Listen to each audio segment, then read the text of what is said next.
Hello, and welcome to another episode of this I'm Possible Life podcast. I'm Lisbeth Koning, and I'm your host.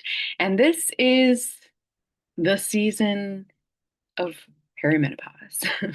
If you've been listening in for the last few episodes, you know that I'm sharing my journey. And this last couple weeks, it's just become more and more apparent to me of why it's so important that I do this. It's something that is getting talked about more. I'm hearing it more on podcasts. I'm getting educated on it more, but it's still a little taboo. And my friends and people that I run into when they find out that I have a podcast on this and they listen, I've gotten a lot of feedback, especially on the last episode about identity and perimenopause, of just being like, yes, that's my story. So that feels really good. And I hope that this reaches who it needs to reach. So I continue on this journey. Sometimes um, I'm almost like, do I need to up my hormones because have been feeling irritable and tired, and but mostly it was the start of the school year, so I think it's just adding in all that extra stress. Plus, we had sickness in our household and other medical things that just led to me having that feeling of I don't want anyone else to need anything else from me. And that leads me to my mindset topic for this week, and that is protecting your energy. And we're talking all the energies: physical, spiritual, emotional, right? That has been what has been coming up for me in the past few weeks. I've had relationships where I've had to set boundaries. I've had to take a moment, step back, check in with myself, and be like, okay, what is my responsibility here? What am I holding on to? Do I need to hold on to that? Can I let go of anything? Right. And so I've made some decisions ending some relationships. I've made decisions of holding it back. Like I'll catch myself going to offer to do something, but I will pause and I'll ask inside, Lisbeth, do you really need to offer that? Can you even offer that? Like, think about your energy. I know I've heard some people talk about it in the sense of saying your spoons, like how many spoons you have. Really? And if we want to be our best selves and we spread ourselves too thin, then we're not our best selves in any area. And that doesn't serve anyone. So, protecting your energy. First of all, I am an empath.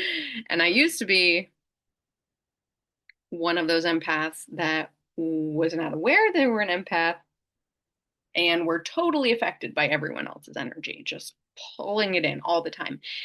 So if you constantly feel like other people's being is affecting your energy levels or how you feel, or you feel like you can get set off into a bad mood so easily, that might be you too, right? And so when I first discovered meditation, which you can go way back in my podcast and hear the story about that, but the gist of it is I had a physical issue and I wanted to heal well from it. And the exercises I did for that ended up making me pretty much meditate. And then I felt the response, I felt the effects of it and was like, what's been different? Oh, I've been meditating. And it changed my brain, legit changed my brain. Changed how the world, like it used to feel like the world was flying at me and I was just responding as fast as I could. And I was pretty damn good at it. Pretty damn good at it. And maybe you are too, but there comes a limit.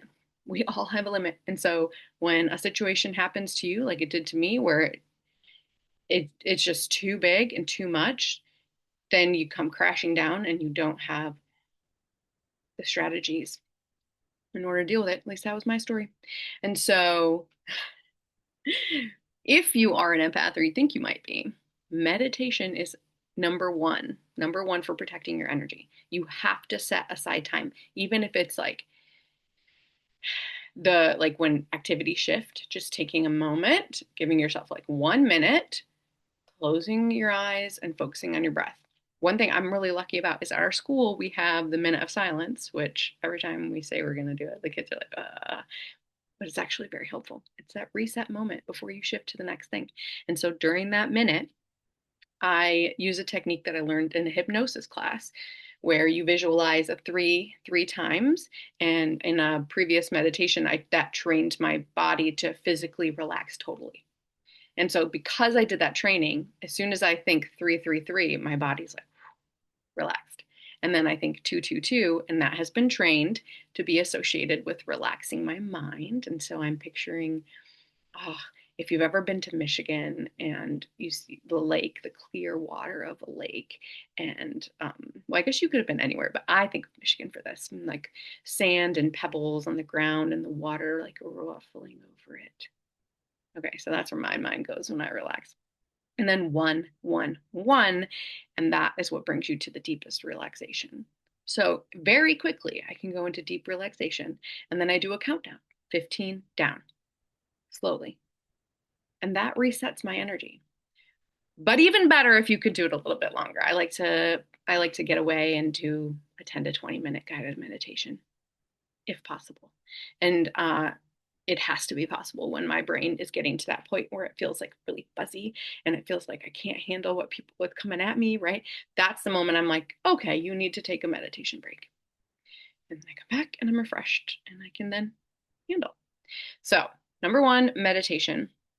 Um, Another strategy is just noticing, witnessing, right? There are things that bring your energy up, and there are things that bring your energy down. There are people that bring your energy up, and there are people who suck the energy out of you. You know who they are. So you have to set boundaries around those relationships.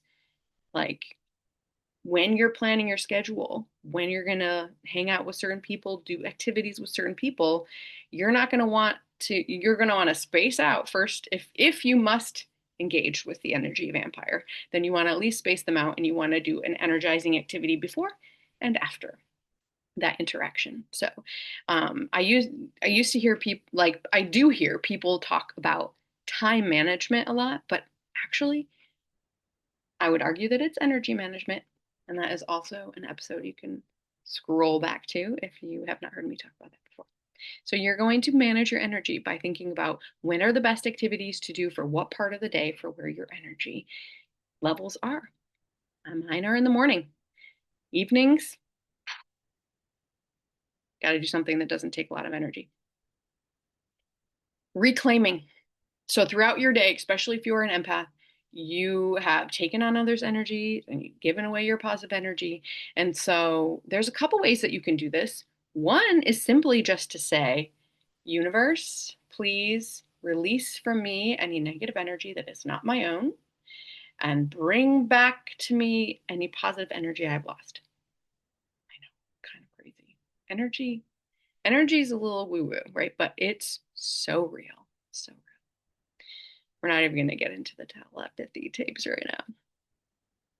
So you could say that. You could do a meditation. I might have a bonus meditation scrolled back in the podcast episodes that's about more about clearing your chakras. That I like to do for that. I like to do that when I'm feeling like I really have taken on a lot of others' energies and lost my own. Is like I go through each chakra going up and just imagine white light flowing through it and clearing it out. And then if there's a relationship in your life that is taxing, now this could be positive or negative, right? You can do what's called a cord cutting meditation. And this is basically where someone guides you through visualizing that person and then seeing a cord that connects from your core to their core. And there's a lot like different ways you can do this. You can either take, scissors and cut it, or a sword, or you can call in Angel Gabriel or Michael and have them cut it with their sword, whatever works for you. But the idea is that you're cutting that energetic cord between you. And there have definitely been times where like I've done that with someone and I felt a huge shift in that relationship. Like it seriously made a difference. So cord cutting meditations. I might have a guided one. I know Gabby for sure has ones. You can search YouTube cord cutting meditation. All right. So with energy, none of us like to feel like unmotivated and blah and right? So, what do you want to feel? Right? We want to feel inspired. We want to feel creative. We want to feel joyful. We want to feel content. Think about the feeling that you want to feel and then kind of go through and think of activities that bring that to you and schedule them in. We want to be intentional about feeling the way we want to feel. Call in the way you want to feel, right? So it's, of course, it's not going to be always, right? There's going to be times when we feel our energy dip, but you need to know what works for you to get you back to the way you want to be feeling. I know for me, having a gratitude practice every day is so important because then it's just part of my habits. So then when I'm feeling like, and I would normally be like, I don't want to say what I'm grateful for. Yeah, you like my grumpy face? I'm going to do it because it's my habit and it's what I do and it will lift me. It will. When something feels really hard and really unfair and really not okay, I still try to think, okay, what could a possible positivity be out of this? And you can usually come up with something and it can help you get through whatever it is you need to get through. I want to come back to boundaries. It is okay. It is okay for you to set boundaries with other people. And it is okay for you to set boundaries with yourself, but it's important that you follow them, right? You are not responsible for anyone else's feelings. You are not responsible for anyone else's feelings. You do not need to care for them. That is their journey. In fact, you trying to care for them is actually stealing from their journey. Now, I'm not saying if someone like a good friend comes to you and wants your support, yeah, great. Yes, you can give them that support. Even if someone you're like let's say, like I've had a situation where even with a partner, um, I had to set energetic boundaries for myself to be able to support them. So I needed to be able to support them, but not take on that mood. This is very important for empaths. And so I would imagine a golden glow around myself between me and this other person, and their energy couldn't cross that. And that way I could sit with them. I could sit with them in that bad mood. I could sit with them in that like hard place, that hard energy, not take it on myself, but be an empathetic listener, like do what they needed me to do without, because before I would like, they were grumpy, then I'd become grumpy. And that's not helpful to anyone, right? So you can imagine a shield, right? And sometimes I would have to be like, I don't need to take on your energy. I don't need to take on your energy. I don't need to take on your, and it would be like a mantra going through my head as I trained myself. But the more that I did that, the easier it has become. And I can do that in my job. When you are a teacher or an administrator, like you've got to remain in control of your emotions. You have to remain regulated. You have to be able to listen, even if they are attacking you and saying things that are untrue. You need to be able to remain calm and be a listener, right? And so that is energetic boundaries. You can imagine them. And just always, always, always do a self check in, right? Before you accept an invitation, before you accept another job or another task, check in with yourself. And if it's something for the future and you don't feel like you have the energy for it now, don't assume you're going to have the energy for it in the future. That's something that we often do. Don't do that. Think, would I want to do this right now? And if the answer is no, then politely decline. All right. That is what I have for you this week. I hope you found some nuggets that were helpful. If you did, please share this. Take a screenshot, share it to your social media, pass it on to a friend, spread the word. Let's make the world a better place, right? Let's support each other. Have a beautiful week.